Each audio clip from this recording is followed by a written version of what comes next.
Now we're finding out maybe the best NBA trainer in the absolute business would like to train Caitlin Clark this offseason. With a major story. So it looked like famed NBA trainer Chris Brickley has broken his silence about Caitlin Clark and potentially working with her to make a healthy recovery. Caitlin Clark is about to make a move that will send shockwaves through the entire WNBA competition. And it all starts with a name that elite athletes whisper with reverence. Chris Brickley. This isn't just about a few extra reps. This is about tapping into the mind of the trainer who has kept LeBron James and Kevin Durant performing at stratospheric levels well into their late 30s. After a season that was brutally derailed by injuries, Clark is strategically leveling up her training, embracing methods the WNBA has never truly seen before. Her rivals should be sleepless, because she's not just coming back, she's coming back fundamentally different. This is what I like to hear. This is what I like to hear. I'm all in. I'm all in on this move. I've been saying I want to see Caitlin Clark train with some new higher level elite training. I want her to get the hell away from Indiana as far as training. I don't want her practicing with Stephanie White. I don't want her working with the Indiana Fever training staff, even though they're getting a new senior advisor and all that. I don't want none of that.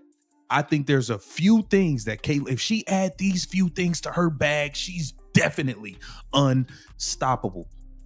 Chris Brickley, legendary NBA trainer working with the likes of Carmelo Anthony. When y'all saw Carmelo Anthony lose all that weight and get in shape, Hoodie Melo, he worked with Carmelo Anthony, Jimmy Butler, Donovan Mitchell, Trae Young, LeBron James. Chris Brickley expressing a strong desire to train Caitlin Clark this offseason is the kind of news that should have every WNBA player losing sleep. For those who are somehow still in the dark about who Brickley is, allow me to enlighten you. This man is not just respected, he is one of the most sought-after private trainers in the entire basketball universe. Forget merely good or well-known, Brickley is legitimately one of the absolute best in the business. His client list reads like a who's who of basketball royalty, names like LeBron James, Kevin Durant, Carmelo Anthony, and countless other NBA legends who have entrusted him with their very bodies and by extension their careers. And now he wants to work with Clark, and the implications for the WNBA are nothing short of massive. How is this possible, you ask? Brickley recently appeared on a podcast and spoke openly about his long-held admiration for Clark and his desire to train her. He revealed that they'd been in conversation for years, and they almost joined forces last offseason, but the timing simply didn't align. At the time, Clark was expected to work primarily at the Indiana Fever's practice facility, which is the standard protocol for young players on teams, staying local, working with team staff and building crucial chemistry with the organization. Brickley, ever the professional, respected that decision and didn't push the issue. But now, after the absolute catastrophe that was Clark's injury-plagued season, he's hopeful she'll make the trip to New York this offseason and engage in some truly transformative work. And the timing of this development couldn't be more perfect, because Clark desperately needs to fundamentally alter her training approach. Structure of that specific team. Yes. So Yeah. You just called it. Sometimes some teams are like, no, they've got you need people to be with me a year for the first 3 years. This is happening with me and Caitlin Clark. So Caitlin Clark finished her rookie season. We've been talking for a few years, and You work with Caitlin Clark? so we were going to work last summer, but I was gonna have to go to Indianapolis. And I respect it. Like when you're young on your team, you work. The 2023 season for Caitlin Clark was an unmitigated nightmare. She managed to play in a mere 13 games out of the entire regular season due to a relentless barrage of injuries. 13 games. For someone who was heralded as the face of the league, the player who brought unprecedented attention and revenue to the WNBA, and the athlete expected to build upon a strong rookie season, this outcome was nothing short of catastrophic. Something went profoundly wrong with how her body was prepared and maintained, and it's becoming glaringly obvious that the Fever's training staff did her absolutely no favors. Let's dissect what actually transpired with Clark's training leading into this past season. She dedicated herself to an intense regimen in the weight room during the previous offseason. She added significant muscle, grew stronger, and appeared physically transformed when the season commenced. Many observers believed this was the correct course of action, especially considering the immense physical punishment she endured during her inaugural year. Opponents were essentially allowed to manhandle her with minimal repercussions from the referees, so bulking up seemed like a logical and necessary response. However, here lies the critical problem. Possessing increased muscle mass without the requisite training methodology, without a deep understanding of how that added bulk impacts movement patterns and joint stress, can paradoxically make an athlete more susceptible to injury. And this might be precisely what occurred. Clark suffered a debilitating groin injury that sidelined her for the vast majority of the season, Groin injuries are frequently linked to muscle imbalances, issues with flexibility, or the strain of attempting explosive movements with a body that has been altered too rapidly. When you augment muscle mass significantly in a condensed time frame, your nervous system and connective tissues require substantial time to adapt. If this adaptation period is not respected, if athletes immediately jump into explosive basketball movements, injuries are an almost inevitable consequence. This is basic sports science, a principle that the Fever's training staff either demonstrably lacked or failed to implement effectively. Yeah. So I'm hoping now this season, this off season, I love it. I'm hoping that she'll come to New York and we'll get some work. And she's the reason why the WNBA has become so big. I would love to work with her. Yeah. She's an amazing talent. She's changed the game. She has absolutely changed. Yeah. Women's sports For sure. Just and I love generally competitiveness too. Oh man, I know. She's that's the other piece too, that like it's okay for women to be competitive. Sure. And This is precisely where an expert like Chris Brickley becomes an absolutely invaluable asset. He is not merely a strength coach, nor is he simply a skills trainer. Brickley is a comprehensive performance specialist who possesses an intricate understanding of how to keep elite athletes healthy and operating at their peak performance for the longest possible duration. Just examine his unparalleled track record. LeBron James will be entering his 41st year this season, and he is still competing at an elite level. Kevin Durant, at 37, remains one of the most potent scoring threats in basketball. Carmelo Anthony played until he was 37 and was still contributing a significant 26 minutes per game in his final professional season. This remarkable longevity is not a matter of mere chance. It is the direct result of intelligent, science-based training that unequivocally prioritizes long-term health and sustained performance. Brickley's methodology is demonstrably effective, as evidenced by his clients remaining healthy and productive deep into their 30s, a feat that is exceedingly rare in professional basketball. The vast majority of players begin to experience a decline in their early 30s, their bodies succumbing to years of relentless punishment. However, Brickley's clients appear to defy the aging process. They are playing longer, staying healthier, and maintaining elite performance levels when their peers are either retiring or relegated to supporting roles. If Clark can immerse herself in that profound knowledge and adopt that sophisticated methodology, she possesses the potential to extend her career by several years, and crucially, sidestep the injury issues that so severely hampered her most recent season. The fact that Brickley is actively pursuing this opportunity to work with Clark speaks volumes about his perception of her extraordinary potential. He doesn't need her name to enhance his own credibility. His resume speaks for itself. He has collaborated with the most prominent stars in the sport. Brickley does not chase clients for fleeting fame or public attention. Therefore, when he publicly expresses his eagerness to train Clark, acknowledging that she has irrevocably changed the game and is the driving force behind the WNBA's current surge in popularity, it signifies genuine respect from an individual who possesses an innate ability to recognize true greatness. He understands that Clark is an exceptionally special talent and is eager to play a pivotal role in helping her achieve her absolute maximum potential. It is utterly perplexing that some fans are interpreting this development as a negative. Why on earth would working with arguably the premier trainer in basketball be anything less than a monumental positive? The only conceivable explanation is that individuals either lack an understanding of Brickley's caliber and the immense value he brings to the table, or perhaps they are so fiercely protective of the Indiana Fever organization that they are unable to acknowledge the undeniable shortcomings of the team's training staff this past season. Because let's be brutally honest, they unequivocally failed her. She entered the season ostensibly in peak condition, only for her body to falter after just 13 games. That is a clear and undeniable failure of preparation and management. The Fever organization as a collective entity does not inspire a great deal of confidence at this juncture. Their medical staff has been consistently questionable, their training protocols have demonstrably not worked, and their injury reporting has been notably vague and inconsistent throughout the season. They simply do not appear to possess the necessary infrastructure or the specialized expertise required to adequately support a player of Clark's caliber and immense importance. She requires access to the absolute best resources available, and if those resources are not readily accessible in Indianapolis, then she must proactively seek them out elsewhere. This may very well necessitate extensive training in New York with Brickley for significant portions of the offseason. One particularly interesting revelation from Brickley's podcast appearance is that he also trains Angel Reese. Some individuals might attempt to frame this as a negative point, questioning why Clark would choose to work with the trainer of her direct rival. However, this actually serves as another strong endorsement for Brickley. Professional trainers routinely work with multiple clients, often from competing teams. This is a perfectly normal and expected aspect of the profession. The very fact that Angel Reese trusts him enough to handle her training regimen underscores that elite players across the league recognize his exceptional value. And frankly, Brickley cannot conjure miracles. He is a phenomenal trainer, but he cannot fundamentally transform players into something they are not. The ultimate results each player achieves are contingent upon their individual talent, their unwavering work ethic, and their coachability.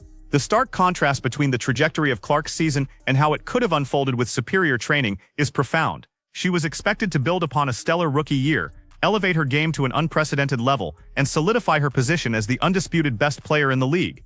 Instead, she found herself spending the majority of the season in rehabilitation, observing from the sidelines as her team floundered in her absence.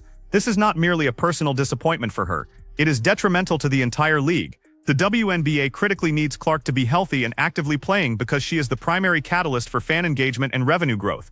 Her sideline status negatively impacted attendance figures, viewership numbers, and the overall quality of competition on the court. Moving forward, Clark must assert control over her own career in ways she may not have previously considered. She has demonstrated loyalty to the Fever organization, diligently working with their staff and adhering to their guidance.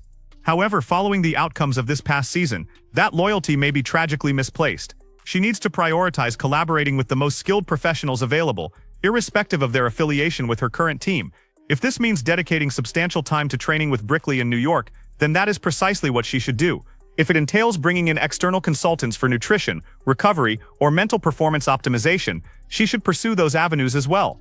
Her career is far too significant to entrust to individuals who have already demonstrated an inability to safeguard her health effectively. The physical demands inherent in professional basketball are exceptionally intense, and the WNBA schedule affords players very little recovery time between seasons. Clark requires a training approach that meticulously prepares her body for this relentless grind while simultaneously establishing a robust framework for recovery and ongoing maintenance. Brickley's distinguished track record strongly suggests that he comprehends this critical balance better than almost anyone else in the field. His clients consistently log heavy minutes deep into the playoffs, year after year, without succumbing to breakdowns. This is precisely the type of durability and preparation that Clark needs if she is to forge a long and exceptionally successful career. Furthermore, there are significant mental and emotional benefits derived from working with an individual who has directly trained the absolute best players in the world. Brickley has witnessed firsthand what true greatness looks like. He possesses an intimate understanding of the subtle distinctions that separate good players from genuine legends. He can offer invaluable perspective and guidance that extends far beyond the purely physical aspects of training. He can assist Clark in comprehending how to effectively manage her body over the course of an extended career, how to navigate the immense pressure and expectations that accompany superstar status, and how to continue her development trajectory even as opposing teams adapt to her formidable strengths. This mentorship component is in many ways as critically valuable as the actual physical training itself. The competitive advantage Clark would gain by collaborating with Brickley should genuinely terrify her rivals. She already stands as one of the most offensively gifted players in the WNBA. Her shooting range, her court vision, and her innate ability to create scoring opportunities for herself and her teammates are simply unmatched. Now imagine a scenario where she remains healthy for an entire season. If her body is optimally prepared to withstand the physical punishment without faltering, if she returns with enhanced strength and explosiveness that are seamlessly integrated into her movement patterns, she would be utterly unstoppable. Other players are already struggling to contain her. A healthier, more physically dominant version of Clark would present an absolute nightmare matchup for every single opponent. It's worth noting that some of the most accomplished players in WNBA history never had access to trainers at Brickley's elite level, primarily because such resources were not as readily available or emphasized within women's basketball as they are today. Clark now has the profound opportunity to access training methodologies and expertise that previous generations of female athletes could only dream of. This is not about establishing an unfair advantage. It is simply about intelligent self-investment. She is leveraging every available resource to maximize her individual potential. Other players should be emulating this proactive approach rather than lamenting that she is gaining advantages they are not actively pursuing themselves. The financial implications of this development are also certainly worth considering. Engaging the services of elite private trainers is a substantial financial undertaking. While Brickley does not publicly disclose his rates, based on his prestigious client list and his unparalleled reputation, one can reasonably assume that the investment is significant. Clark, with her lucrative Nike endorsement deal and other commercial ventures, possesses the financial capacity to afford such services, which provides her with resources that the majority of WNBA players do not have. This is an uncomfortable but undeniable reality of professional sports. The stars who command the highest earnings are also in the position to invest more heavily in their own personal development, which in turn helps them sustain their elite status. It's a cyclical dynamic that can be challenging for other players to break into, but this is the nature of capitalism and professional sports. The best are rewarded with amplified opportunities to further enhance their skills. The involvement of Nike and LeBron James introduces another fascinating dimension to this narrative. Clark is already tied to Nike with a signature shoe deal, and LeBron James has been a vocal and consistent supporter of her throughout her burgeoning career. It would be a logical and strategically sound move for Nike to facilitate and potentially even fund training with Brickley as a direct investment in safeguarding and cultivating one of their most valuable athletic assets. LeBron himself could easily orchestrate an introduction and lend his considerable endorsement to such an arrangement. That level of backing from the most iconic figure in basketball would undoubtedly be immense for Clark and would serve as a clear message to the rest of the WNBA that she is operating at an entirely different echelon, the Indiana Fever organization. Rather than exhibiting territorial possessiveness regarding where and how Clark pursues her training, should in fact be actively encouraging this development.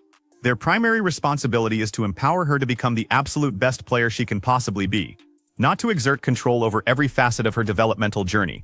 If training with Brickley in New York during specific periods of the off-season contributes to her improvement and enhances her physical well-being, then the Fever organization stands to benefit immensely when the season commences. They would be welcoming back a more prepared, more resilient, and ultimately more impactful version of their franchise cornerstone. To resist such progress or display apprehension towards external assistance would be an act of profound short-sightedness and, frankly, utter foolishness, which, regrettably, suggests there's a not insignificant chance they will proceed precisely in that manner, given their track record. Caitlin Clark, by forging a partnership with Chris Brickley, is fundamentally altering the landscape for the upcoming season. She is gaining access to elite-level training that remains largely inaccessible to the vast majority of WNBA players. After a season that was tragically marred by injuries, she is decisively taking the reins of her own career, diligently pursuing everything necessary to ensure her health and maintain her dominance on the court. Her competition should indeed be profoundly concerned, because she is poised to return an undeniably superior athlete. Please smash that like button and subscribe for continuous updates on Clark's critical off-season training regimen. Still, Clark handled it better than anyone expected. In her latest interview, she laughed about how she used to get nervous before matches, saying she now feels like she's exactly where she's supposed to be. You could tell she wasn't just talking about tennis, she was talking about control. She finally had it. And in a weird twist, Engelberg accidentally helped her get there, because every time the league tried to sideline her story, it only made her more famous. Every ignored foul, every awkward press conference, it all turned into more sympathy, more fans, and more fuel for the Caitlin Clark brand. Even rival players started changing their tone. The same ones who mocked her college fan base now talk about respecting her growth. The ones who said she's not ready for the league suddenly have nothing to say, because you can't argue with numbers, attendance, ratings, jersey sales, all skyrocketing. And the person responsible, the same player they tried to downplay. The irony writes itself. But let's not act like Engelberg suddenly learned her lesson. The WNBA still has a problem. It's run more like a PR project than a professional league. Everything goes through narrative management. You can see it in the way stories are shaped. When Clark wins, it's team effort. When she loses, it's reality check for the rookie. That bias didn't start this year, but she exposed it. And she did it without even trying. Now fans have started demanding more transparency. They want fair officiating, better player protection, and consistency in discipline. You know, the bare minimum for any league that calls itself professional. And for Engelberg, that means something dangerous: accountability. The one thing she spent her whole tenure avoiding, because once you start admitting mistakes, you start getting judged by results. And her results haven't exactly been impressive. Teams folding, players complaining about pay, and now this controversy showing how poorly leadership handles pressure. But Caitlin Clark changed the equation. She brought in new fans who don't care about old loyalties or league politics. They care about fairness. They care about the game. And they're not afraid to call out hypocrisy when they see it. That's what scares the WNBA the most. The new audience can't be manipulated with spin. They saw the incident. They saw the silence. And now they've seen Caitlin win on and off the court. It's almost poetic that her calmness became her biggest weapon. Because while Engelberg was busy doing damage control, Caitlin was out there doing what she does best: winning. Every interview now feels like a reminder that she's the face of the league, whether Engelberg likes it or not. She talks about prayer, staying grounded, being grateful, things the league can't fake in a press statement. That's what makes her unstoppable. You can't outspin authenticity. And now Engelberg knows she can't control Caitlin Clark. She can only hope to keep up. So when people say Caitlin Clark won, they're not just talking about a review or a rule change. They're talking about the shift in power. For the first time in years, the fans, not the commissioner, are shaping the league's direction. That's the part Engelberg didn't expect. She thought Clark was just another star. She didn't realize she was a turning point. And now, every time a WNBA player steps on the court, they're playing in the league Caitlin Clark forced into being. One that finally has to care about fairness, visibility, and accountability. You can almost imagine Engelberg replaying that press conference, wondering how it all slipped away. How the league she tried to control got taken over by a 23-year-old with a jump shot and a sense of calm. Well, Kathy, it slipped away the moment you underestimated the fans, because you can't silence the people who pay the bills, and you can't bury a story when the whole internet's watching. Caitlin Clark didn't need to yell, sue, or post. She just needed to keep playing. And somehow, that quiet strength and grit an entire league office. So yes, instant regret might be putting it lightly. Engelberg didn't just underestimate Caitlin Clark. She underestimated how smart, vocal, and loyal fans have become. And now, every PR statement, every fake apology, every league values fairness line, all of it just sounds hollow next to Clark's calm voice saying, "I'm happy with where I am. I've worked for this life." That's not just confidence, that's control. And it's something the WNBA commissioner will never have again. So what do you think? Did Kathy Engelberg finally realize she can't silence fans? Or will the league try another PR stunt next season? Drop your thoughts below. And if you enjoyed this breakdown, hit that like button and subscribe, because trust me, the WNBA drama isn't done yet. The best part? The doctors who broke the story aren't backing down either. They've been doing interviews explaining exactly why the Fever's version of events made no medical sense. One even said, "It's highly unlikely a professional athlete with multiple groin strains could return to full movement in under 2 weeks." Translation: Stephanie White, you're full of it. And the timing of everything makes her look even worse. Remember when she said Caitlin was almost ready right before that road trip? Yeah. Turns out that was the same week the team quietly filed for extra medical evaluations, which basically means they knew she wasn't close to ready. So not only did they lie, they planned around the lie. That's next-level manipulation. Even players from other teams are low-key calling it out without saying her name. One player posted a tweet saying, "Protect your body, they'll smile in your face and ruin your career behind your back." Everybody knew what that was about. And it's not just players. The media's waking up too. Reporters who used to back Stephanie are now starting to turn. An article headline literally said, "Fever coaching staff faces credibility crisis." Yeah, credibility crisis. That's journalist code for, "We caught you lying." But let's go back to the core of this. Why lie in the first place? Because the team was desperate. The Fever season was hanging by a thread. And instead of being transparent, they tried to fake optimism. You know the classic, "she's fine just resting" routine. The problem is when you keep saying that for 3 months, people start connecting dots. Fans realize something wasn't right.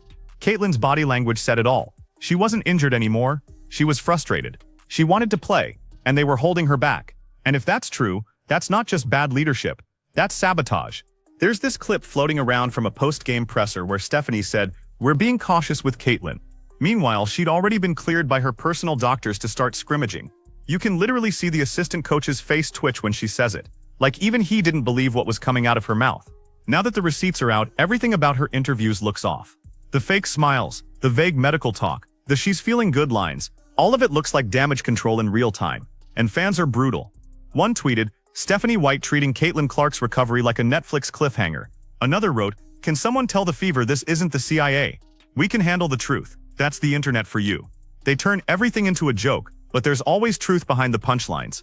At this point, Stephanie White's best move might be to lay low for a while. Because every time she opens her mouth, it just gets worse. The internet's calling it the Caitlin cover-up. The memes are flying. And while it's hilarious to watch unfold, it's also sad. Because this whole thing could have been avoided if honesty had just been the first option. So yeah, instant regret definitely hit, but the damage is already done. Stephanie White wanted control. Now she's lost it. The doctor spoke, the fans saw through it, and the truth's out. Caitlin's fine, but that coaching reputation, not so much. What do you think? Did the Fever get punished for this, or just fire her already? Drop your thoughts below, hit like, and don't forget to subscribe for more.